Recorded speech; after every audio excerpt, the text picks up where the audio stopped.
We'll walk over there in a minute. But I met with a judge this morning and I worked out a deal I think is pretty fair. Judge Bazil's a friend. But he is not a fan of your particular situation. If you all plead guilty, the judge is willing to suspend any prison time.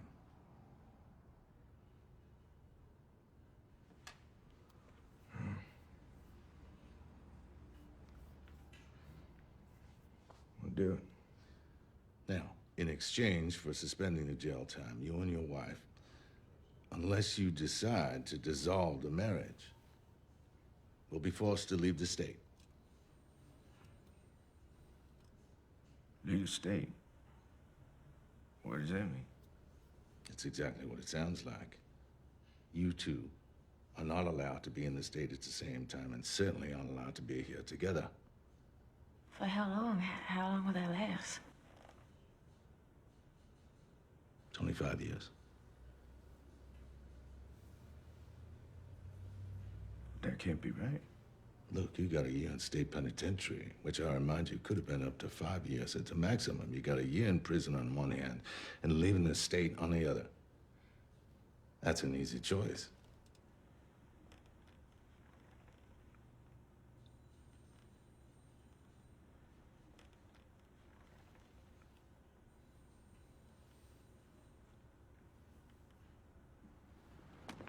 Try not to talk unless he directly asks you a question, which he won't. Just like we talked about. He'll ask you what you plead, you say guilty, and this will be over quick enough.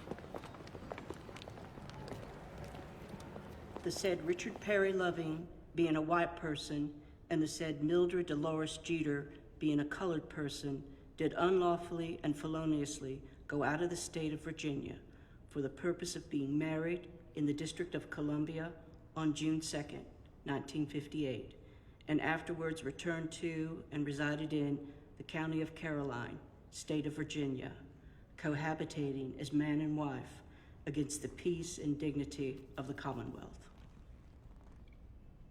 How do you plead? Guilty. Guilty. The court does accept the plea of guilty and fix the punishment of both accused at 1 year in jail. The court does suspend said sentence for the period of 25 years upon the provision that both the accused leave Caroline County in the state of Virginia at once and do not return together at the same time to said county and state for the period of 25 years. Do either of you have anything to say? No, sir. No, sir. You are released from custody, sir. Your court calls with clerk. Thank you, Your Honor. It's $36.29 apiece.